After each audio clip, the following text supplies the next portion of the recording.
Informologijos studijos iki 2009 metų buvo vadinamos bibliotekininkystės studijomis. Klaipėdos universitete ši studijų programa vykdoma jau 13 metų, nuo 1997. Tiesa, iki 2002 metų tai buvo tik specializacija humanitarinių mokslų fakultete. Vėliau informologijos studijos perkeltos į socialinių mokslų fakultetą. Šiuo metu informologijos studijas kuruoja komunikacijų katedra, apjungianti žurnalistikos ir informologijos studijų programas. Pakeitę studijų programos pavadinimą į informologiją, komunikacijų katedros darbuotojai siekia esamą programą tobulinti modernėjimo ir plėtros kryptimi. Mūsų studijos yra labai įdomios, mums dėsto labai kompetentingi ir įdomus žmonės. Visos paskaitos yra iš tiesų paremtos ir praktiniais užsiėmimais, kada mes galime paskaitų metu teorinės žinias pritaikyti savo darbuose, kas yra didelis pliusas, kad paskaitų metu yra dažnai vedamos diskusijos. Tuomet studentai gali tiesiog diskutuoti ir tarpusavį išsakyti, kas jiems patinka, kas neaišku ir panašiai.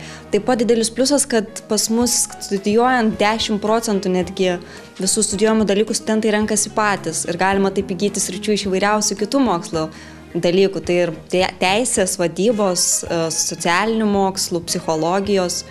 Taigi iš tiesų kviečiame pas mus studijuoti, čia iš tiesų šaunu. Atsinaujindami pagal šiuo metu vykstančią švietimo reformą, informologijos studijų programos dėstytojai orientuojasi į informacijos specialistų ruošimą ne tik bibliotekoms, bet ir kitoms informacijos institucijoms, muziejams bei archyvams.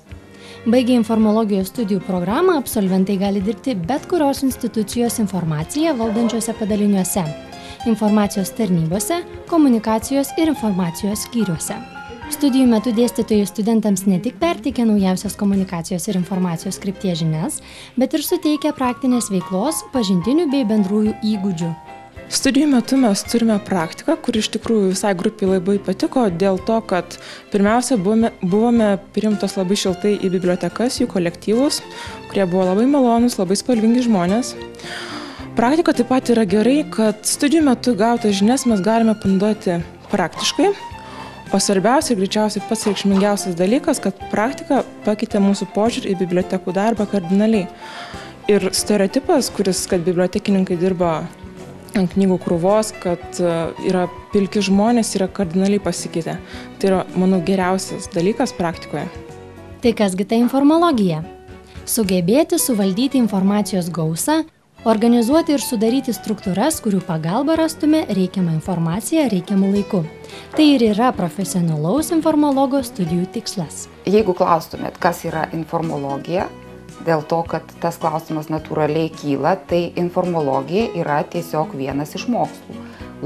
Logika arba logija tai yra mokslas, o pirmoji dalis apie informologiją tai yra mokslas apie informaciją. Informacija visuomenėje yra nuo seno. Kai yra visuomenė, yra ir informacija.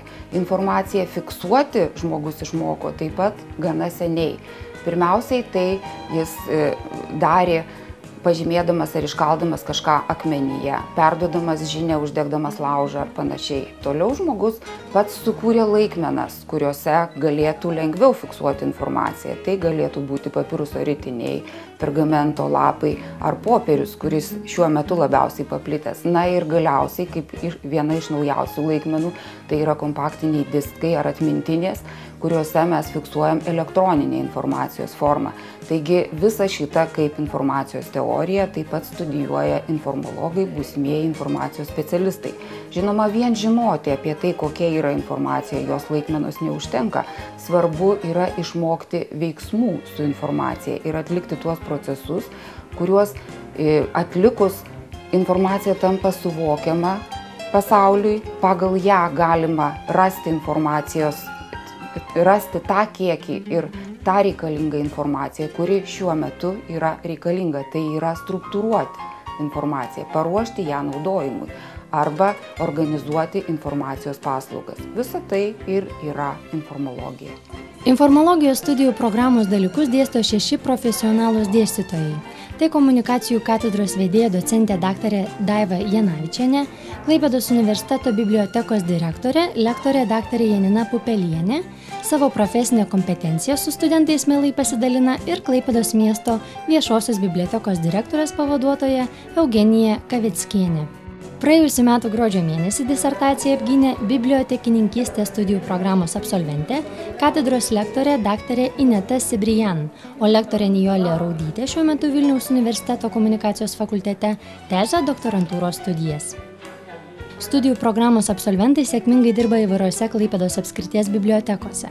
Informologijos studentų diplomas yra pripažįstamas ir užsienyje. Studijuojant Klaipėdos universitete, informologijos specialybė atsiveria įvairiausias galimybės.